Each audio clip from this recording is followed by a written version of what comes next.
Have you ever felt that the deeper you think, the more isolated you become? That the more you comprehend, the less others want to hear?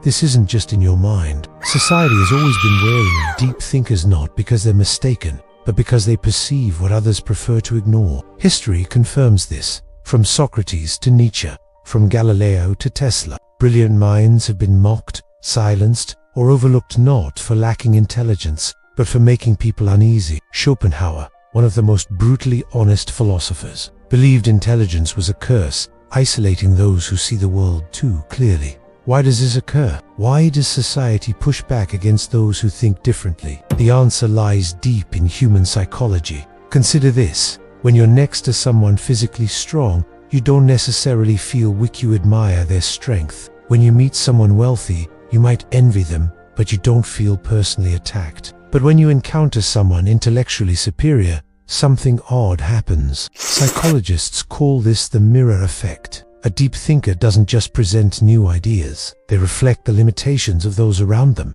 and people don't easily forgive that. The mere presence of someone who thinks deeply can make others feel inadequate, even if the thinker says nothing at all. Why does this happen? Why does intelligence, more than any other form of superiority, provoke such discomfort? To understand, let's explore how our minds process different forms of superiority. When someone is physically stronger, we might see them as a leader or protector. When someone is wealthier, we might admire their success or aspire to achieve something similar. These qualities, strength, wealth, beauty, are external. We recognize them, but they don't necessarily challenge our core self-perception. Intelligence, however, is different. Unlike physical strength or material wealth, intelligence is deeply tied to identity. We define ourselves by our thoughts, beliefs, and understanding of the world. When we meet someone who thinks on a deeper level, someone who questions what we take for granted, it can feel like a direct attack on our sense of self. Instead of admiring intelligence,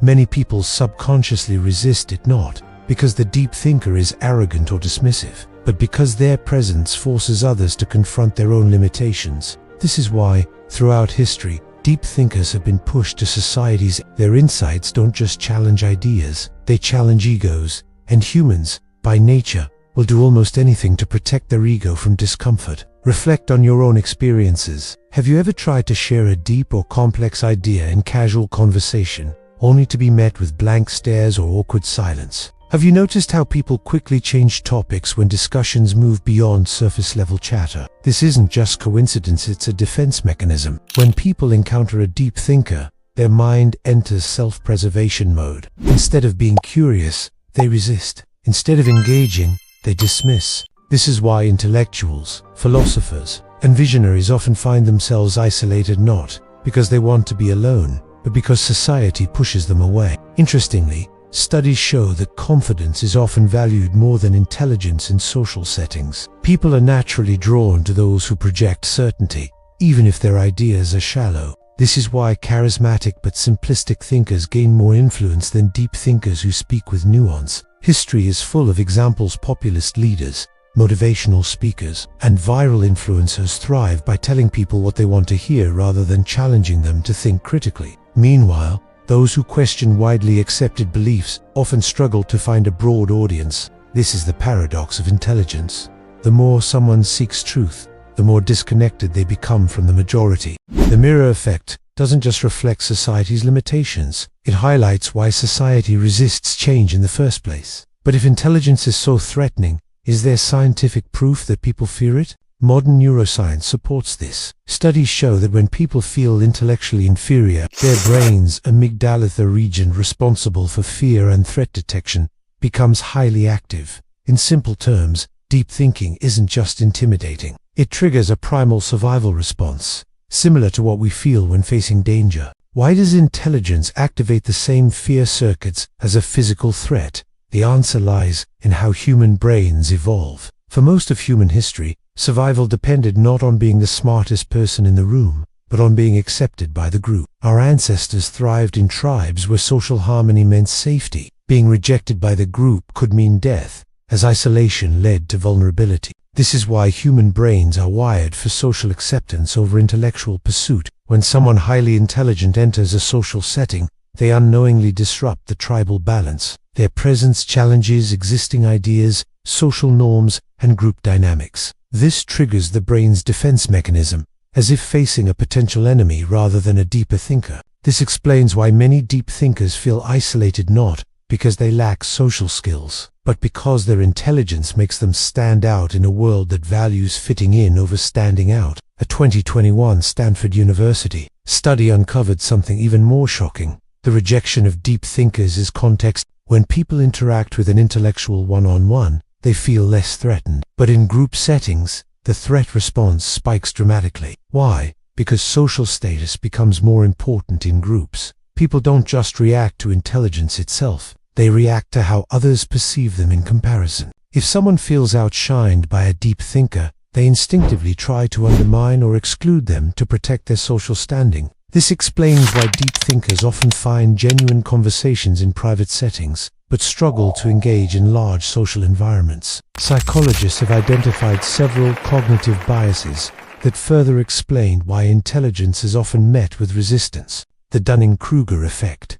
People with low ability often overestimate their intelligence, while highly intelligent people tend to doubt themselves. This creates friction. Those who know little often believe they know more than they do, leading them to dismiss deeper thinkers. Status quo bias. The human brain prefers familiar ideas over new, complex truths. Intelligence often introduces disruptive thoughts, which make people uncomfortable. The backfire effect. When confronted with information that contradicts their beliefs, people don't change their minds, they double down on their existing views. Deep thinkers often face this reaction when introducing challenging ideas. In the digital age, social media has amplified this rejection of intelligence. Algorithms prioritize engagement over depth, meaning controversial, emotionally charged content spreads faster than thoughtful, well-reasoned arguments. Look at the most viral content. Simple, catchy, and often misleading, sound bites outperform nuanced discussions. The more intellectual someone is,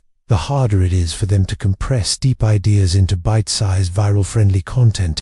As a result, society increasingly favors entertainment over enlightenment, making it even more challenging for deep thinkers to find widespread acceptance. So, what does this mean for deep thinkers? The rejection of intelligence isn't just social, it's biological, psychological, and cultural. It's built into human nature, reinforced by group dynamics, and magnified by modern technology. This doesn't mean deep thinkers should stop sharing their ideas, but they need to understand the forces working against them. If society resists intelligence, what does it embrace? The answer lies in comforter world, where predictability is preferred over truth. Arthur Schopenhauer, one of the most brutally honest philosophers in history, believed intelligence is not a gift but a curse. Unlike other thinkers who saw intelligence as the key to success, Schopenhauer argued that the smarter a person is, the more they struggle to connect with society. Why? What makes intelligence such a burden? Schopenhauer's philosophy was built on a concept he called the will-blind, irrational force driving all human behavior. According to him, most people live controlled by the will to live, seeking pleasure, comfort, and survival above all else. Highly intelligent people, however, operate differently. Instead of blindly following instincts, they develop the will to truth, an insatiable desire to understand reality, even if it leads to discomfort. Regular people seek pleasure and avoid difficult truths. Deep thinkers seek truth, even if it leads to pain and isolation.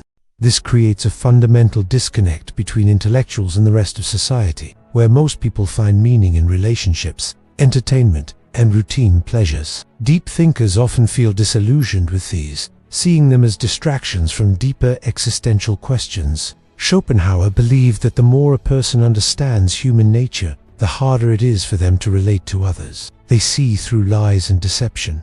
Most social interactions involve small talk, status games, and polite dishonesty. And deep thinkers, who value truth over appearance, often struggle to participate. They crave depth, but society favors simplicity. Most people prefer surface-level conversations, while deep thinkers crave meaningful discussions. This makes it difficult for them to engage in everyday interactions without feeling bored or disconnected. They recognize the futility of human desires. Schopenhauer saw desire and ambition as illusions. He believed most people chase money, power, and relationships, but deep thinkers often question the purpose of these pursuits. This makes them appear distant or indifferent to what excites the majority. This is why intelligent people often feel misunderstood, alienated, or their mere presence forces others to confront uncomfortable truths about themselves, and most people would rather avoid that. Schopenhauer compared intelligence to a heightened sense of awareness, a blessing that feels more like a curse. He wrote,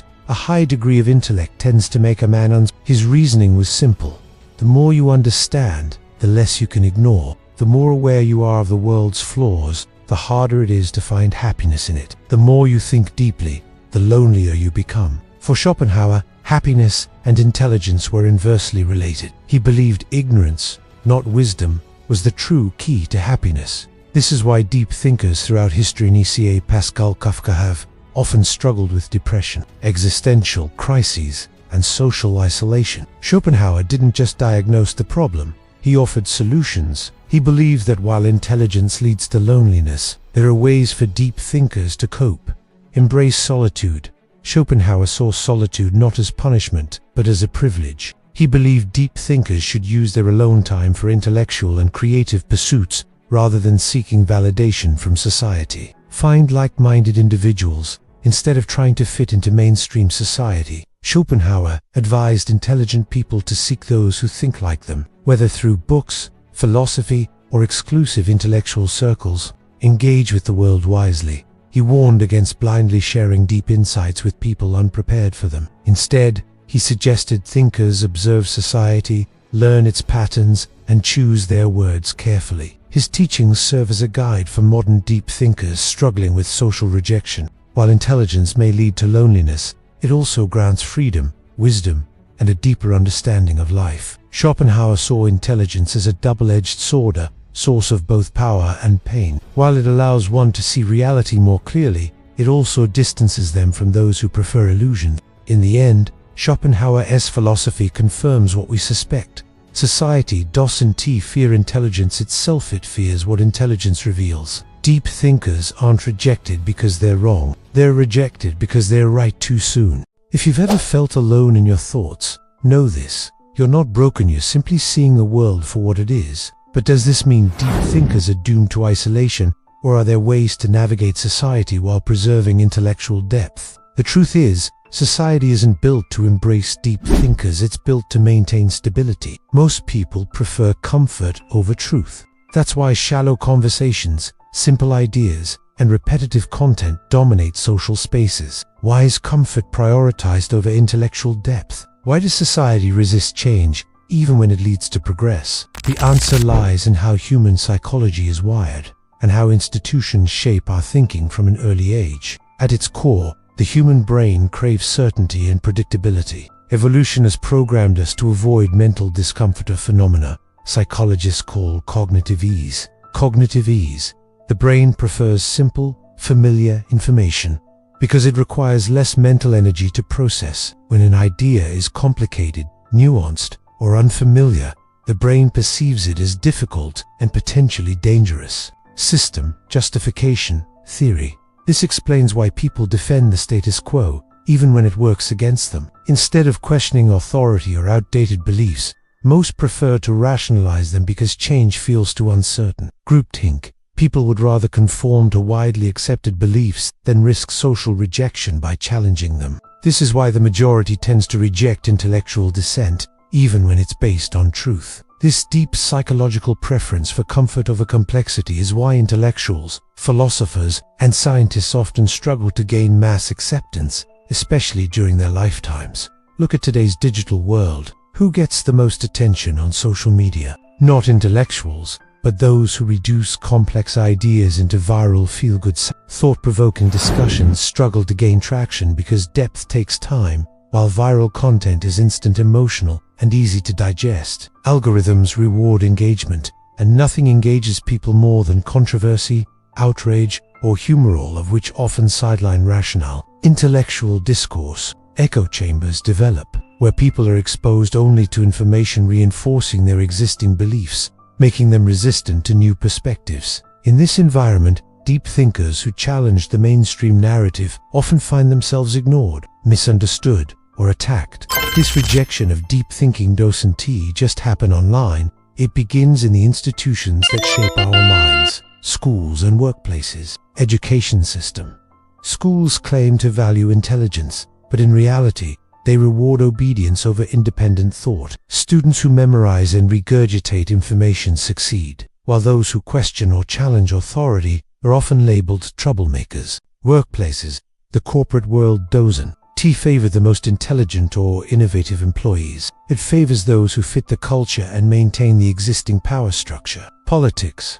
Leaders who make bold, unpopular statements, rooted in logic, often lose to those who tell people what they want to hear. This explains why the most celebrated intellectuals in history were outcasts during their lifetimes. Their ideas were seen as disruptive rather than valuable. Society claims to value intelligence, innovation, and critical thinking, but in reality, it only celebrates these qualities after they're safe and widely accepted. Consider these examples. Galileo was imprisoned for his discoveries, but today we praise him as a scientific genius. Van Gogh died in poverty, yet his paintings are worth millions now. Nikola Tesla revolutionized energy, but lived and died in obscurity. Society doesn't embrace intelligence when it challenges the norm, it only celebrates it in hindsight, once it's no longer threatening.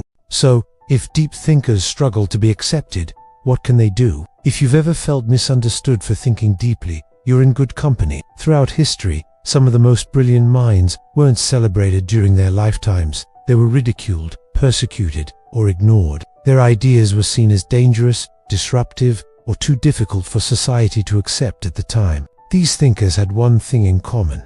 They were ahead of their time, and because of that, they suffered for their wisdom. Socrates, the father of Western philosophy, spent his life questioning commonly held beliefs. He challenged people to think critically, examine their ideas, and embrace logic over blind tradition. But instead of being celebrated, he was put on trial for corrupting the youth and disrespecting the gods. His real crime, encouraging people to think for themselves. Despite being given the option to escape, Socrates chose to drink poison rather than abandon his principles. His famous words before his death, "The unexamined life is not worth living." His death sent a clear message. Society fears those who challenge its core beliefs. Galileo's only crime was discovering the truth. When he proved the earth revolves around the sun, he shattered centuries of religious dogma. The church, which held power through controlling knowledge, branded him a heretic. He was forced to publicly deny his discoveries under threat of torture. Even though we now recognize him as one of history's greatest scientists, during his lifetime, he lived under house arrest, his work banned for nearly a century. Galileo's story proves that even undeniable truths will be rejected if they threaten the existing power structure. Nietzsche's work was considered too radical, too unsettling. He argued that traditional morality was flawed, that society was built on comforting lies, and that true strength came from creating one's own values. At the time, these ideas were too much for people to handle. He was dismissed as insane, his works ignored or misunderstood. Yet today, Nietzsche's philosophy influences psychology, literature, and existentialism. His ideas on power, will, and morality now shape modern philosophy, proving that society often rejects deep thinkers in the present only to embrace them in the future. Tesla was a visionary, but society, and more specifically, those in power, saw his ideas as a threat. Industrialists like Thomas Edison and J.P. Morgan profited from selling electricity, so Tesla's idea of free energy was shut down. Despite his genius, Tesla died alone in a small hotel room, forgotten and broke, while others built fortunes using his stolen ideas. His life is a perfect example of how society often rewards businessmen and marketers over true visionaries. Alan Turing's work in cryptography helped end World War II. His code-breaking skills saved millions of lives. His theories in computing became the foundation of modern artificial intelligence. Yet instead of being honored, he was persecuted for his personal life. In 1952, he was chemically castrated for being Gaia decision that led to his tragic suicide at just 41 years old. Today, Turing is recognized as a hero, but in his time, society discarded him despite his incredible contributions. While most historical deep thinkers were men, Hypatia of Alexandria was a rare exception. A philosopher, mathematician, and astronomer, she challenged the male-dominated intellectual world of ancient Rome. She taught scientific reasoning and rational thought. which put her at odds with religious authorities. In 415 AD, a mob of religious extremists brutally murdered her, seeing her as a threat to their power. Her story highlights a crucial pattern in history. Intellectual progress is often met with violent resistance. Each of these thinkers shared the same fate. They introduced ideas to advance for their time. They were rejected, ridiculed, or punished while alive, yet their ideas later became the foundation of human progress. Society doesn't fear intelligence itself, it fears what intelligence represents: change. This raises an important question. If history proves society resists deep thinkers, what can you do if you're one of them? Does this mean deep thinkers are doomed to loneliness? Not at all. It just means you need to navigate society wisely. Not every place or person is ready for deep conversations. Save your most profound thoughts for those who truly appreciate them. You don't need millions to understand you, just the right ones. Seek out those who think like you, whether in books, online communities, or intellectual circles. The greatest thinkers in history found ways to make deep ideas accessible. Einstein said, "If you can't explain it simply, you don't understand it well enough." Learn to communicate your depth without overwhelming others. Schopenhauer once said, "Talent hits a target no one else can hit. Genius hits a target no one else can see." Deep thinkers see the world differently, and that will always make some people uncomfortable. But that doesn't mean you should stop thinking deeply. Society needs deep thinkers, it just doesn't always know how to embrace them. So, if you've ever felt like an outsider for your thoughts, remember this: you're not alone. And while society may fear deep thinkers, it's deep thinkers who push humanity forward. If this video resonated with you, share your thoughts in the comments. Have you ever faced rejection for thinking deeply? Let's start a conversation. And if you want to explore more insights from history's greatest minds, hit that subscribe button. We're just getting started.